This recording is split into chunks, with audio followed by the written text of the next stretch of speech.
Après les 6 premières équipes au championnat des constructeurs, on continue les bilans de la mi-saison 2024 de Formule 1 avec l'équipe américaine Haas, 7ème au championnat des constructeurs après le Grand Prix de Belgique. N'oubliez pas de liker, partager, commenter et surtout vous abonner à la chaîne, c'est très important. On est parti.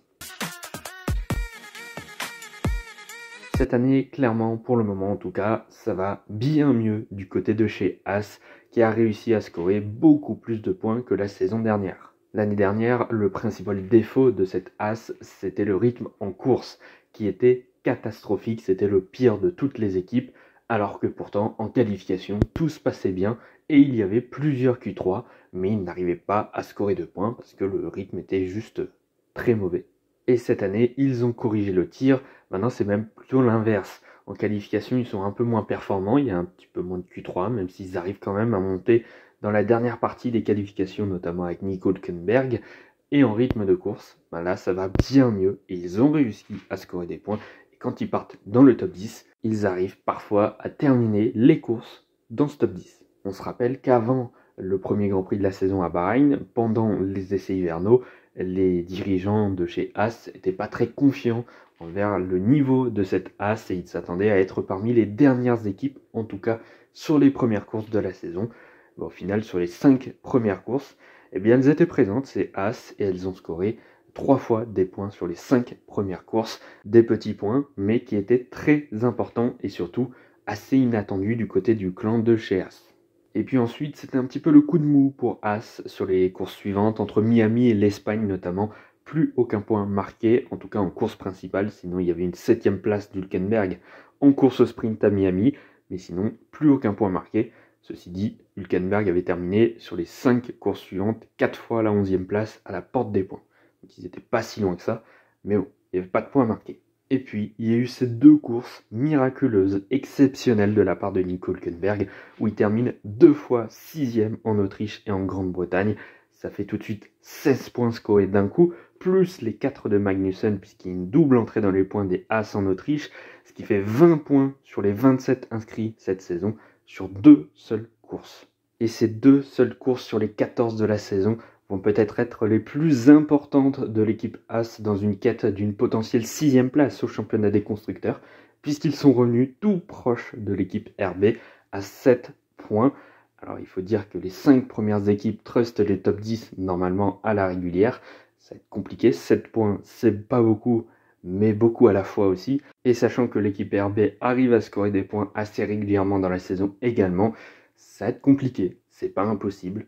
Ça va être compliqué. En tout cas, Haas a réussi à faire ce que n'a pas réussi RB, c'est-à-dire mettre les 2 voitures dans le top 10. Ils ont même réussi à faire ça 2 fois dans la saison, en Australie, avec une 9ème place, puis une 10ème des 2 voitures, et puis en Autriche, là où ils scorent le plus de points, avec une 6ème place d'Hülkenberg et la 8ème de Magnussen.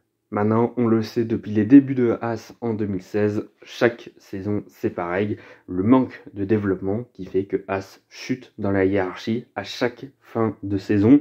Est-ce que cette année ce sera différent? Je ne sais pas, je ne suis pas très convaincu. Je pense que Haas aura un peu plus de difficultés en seconde partie de saison. Est-ce que les 2 derniers Grands Prix en Hongrie et en Belgique sont le début d'une difficulté pour Haas où ils n'ont pas réussi à faire mieux que 13e sur les 2 dernières courses? Je ne sais pas, mais voilà, le manque de développement chaque année, le manque de moyens, évidemment, Haas a l'un des plus petits budgets de la grille, si ce n'est le plus petit, je crois.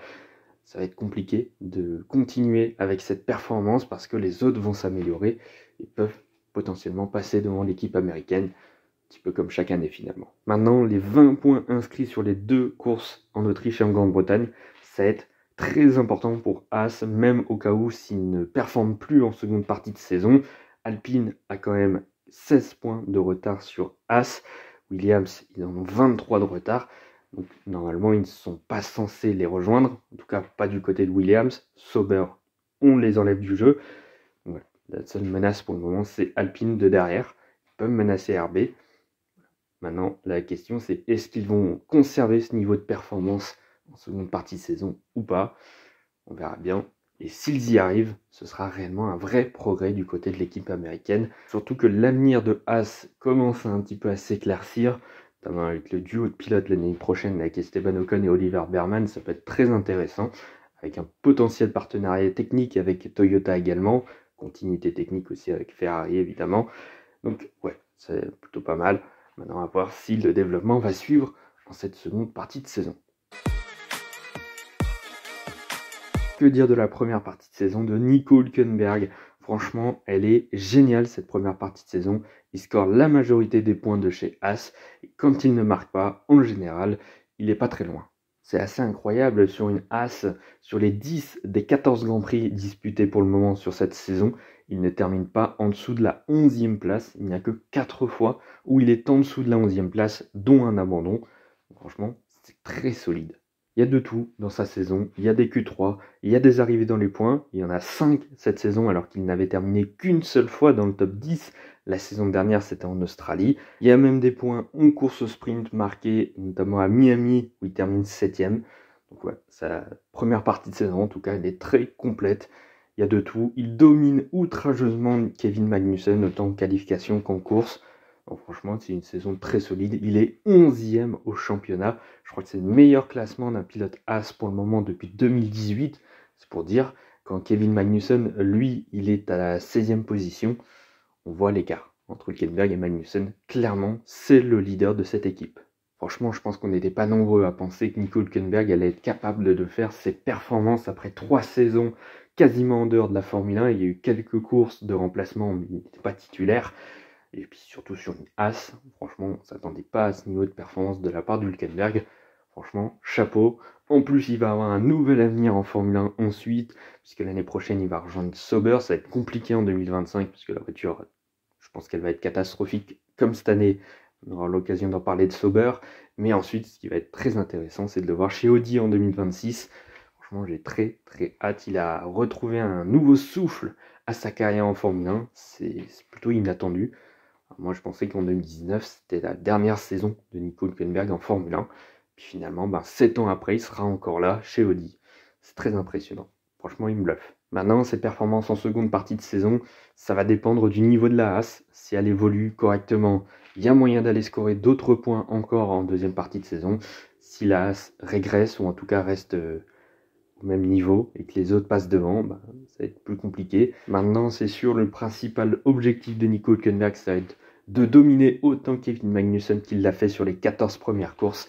Le reste, ça dépendra de la voiture. Mais bon, dans tous les cas, il a un avenir pour les saisons prochaines. Voilà, plus de pression pour Nico Hülkenberg. Maintenant, il y va à fond en seconde partie de saison et on verra bien ce que ça donnera. Mais je suis sûr qu'il peut faire encore de très belles performances. Maintenant, voilà, ça dépend si la Haas sera développée en deuxième partie de saison ou pas. En revanche, du côté de chez Kevin Magnussen, c'est beaucoup plus compliqué que ça. Il est 16e au championnat, il a marqué 5 points contre 22 pour Hülkenberg. Voilà. On a un gros écart entre l'Allemand et le Danois. Il n'y a pas photo. Magnussen n'est pas rentré dans la Q3, je crois, cette saison, contrairement à Nico Hülkenberg qui est rentré plusieurs fois. Voilà, il se fait souvent éliminer en Q1, c'est assez compliqué. 2 entrées dans les points en Australie et en Autriche. Il a fait quand même une belle course là-bas. Voilà, c'est un petit peu son seul fait d'armes finalement de la saison, sa très belle course en Autriche. C'est dommage parce qu'après son retour chez Haas en 2022, il avait trouvé un nouveau souffle. Franchement, il était très impressionnant sur la première partie de saison. Et puis, depuis, on le recherche encore. Kevin Magnussen, il n'est plus du tout au même niveau de performance qu'il y a 2 ans. Bon, un peu compliqué et je pense que ça va être les dernières courses de Magnussen en Formule 1. Je pense qu'il n'y aura pas de retour cette fois-ci, à moins d'un miracle. En tout cas, je pense que 2025, le Danois va sauter. Déjà, il ne sera pas chez Haas, dans tous les cas, puisque les 2 baquets sont pris par Berman et par Ocon. Je pense que ce sera les derniers Grands Prix. Maintenant, il faut qu'il profite.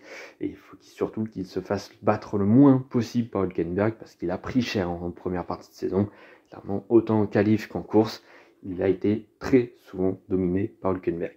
Voilà, maintenant, le principal pour lui, ça va être de réussir sa fin de carrière en Formule 1, c'est-à-dire d'être à peu près au niveau de Nico Hülkenberg, même si l'Allemand fait une superbe saison, donc ça va être compliqué d'être au moins dans les performances de son coéquipier, mais au moins de le devancer quelques fois. Ce sera déjà un peu mieux, parce que là, vraiment, c'est très compliqué pour Kevin Magnussen. Voilà, c'est la fin de cette vidéo. Merci d'avoir écouté jusque-là. N'oubliez pas de liker, partager, commenter et surtout vous abonner à la chaîne, c'est très important comme d'habitude. Et nous on se retrouve demain pour le prochain bilan. Demain c'est au tour de Alpine, malheureusement aussi tard, aussi loin au championnat, on en parlera demain, il y aura des choses à dire. À demain.